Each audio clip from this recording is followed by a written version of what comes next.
The call came at 2:14 p.m. I was halfway through a glass of lukewarm water, standing in the kitchen of my half-empty apartment. The voice on the other end was the CEO's. Polished, controlled, not friendly. "We need you back, now." I said nothing. "You're still under contract. You refuse, we sue." Behind his words I could hear the hum of a boardroom speakerphone, muffled coughs, shifting papers, the faint scratch of my name being written down somewhere it shouldn't be. He didn't say why, but I already knew. Her promotion had been public. The photos of her, my wife, shaking hands, smiling that smile I'd once mistaken for warmth. Then the call 2 days later. "Your contribution was replaceable, sweetheart," she'd said. Sweetheart like a knife in the ribs. And she'd fired me.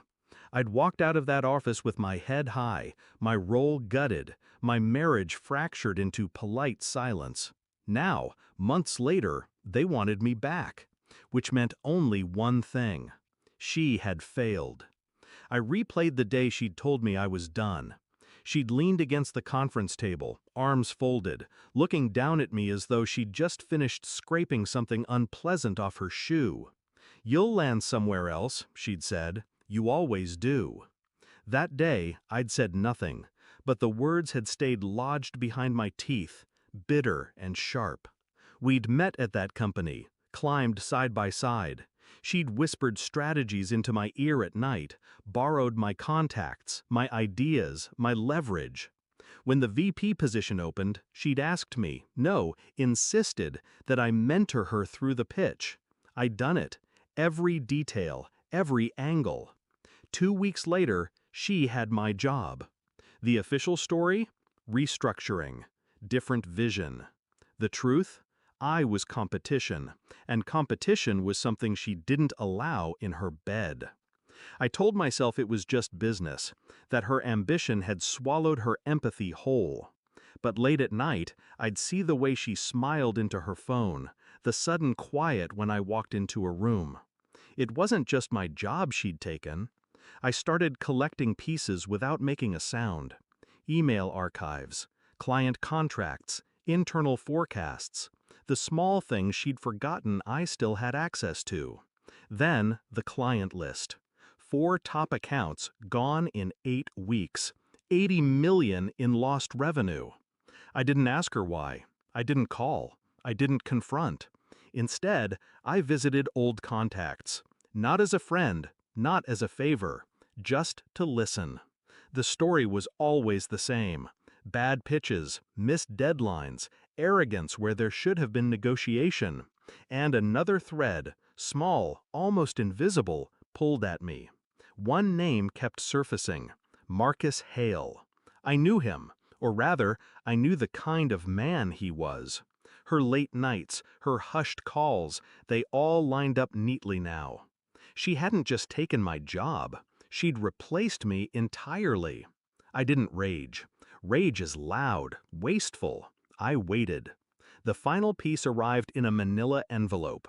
Financials, expense reports, 2 hotel receipts in her name, both signed by Hale, dated 3 months before she'd fired me. I closed the folder, set it on my desk, and stared at the wall until the shadows shifted. When I saw her next, it was in the boardroom. She didn't know I'd been reinstated. The CEO's order had been absolute. I was back. She walked in, heels sharp against the marble, stopped dead when she saw me in my old chair. I slid the envelope across the table. Read it. Her hands didn't move, but her face did, just enough. "You think you know everything," she whispered. I leaned back. "I know enough." The room went cold. I didn't fire her. That would have been mercy. Instead, I let the documents move through the right channels. Compliance, legal, HR. Her affair with Hale was a breach of policy. So was the use of company funds.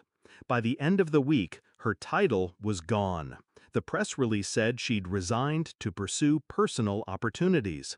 She called me that night. Not to apologize, she'd never waste breath on that. but to ask how long I'd known. Since before they called me back, I said. Silence. You waited, she said finally. Yes. Her breath caught, not from sadness, from realizing she'd been living in a trap I'd set months before she'd seen the bars. I didn't see her again. Hale kept his job, but his reputation fractured. Word travels fast when you know which mouths to feed. As for me, I walked back into that office on my own terms, took my projects, my clients, my leverage. I never let them see what it cost me. At night, I'd sit in the dark of my apartment, listening to the quiet. No phone calls, no whispered betrayals in the next room. There's a myth about closure, that it comes with peace. It doesn't. It comes with clarity. She thought I was replaceable. Now she knows the truth. So does everyone else.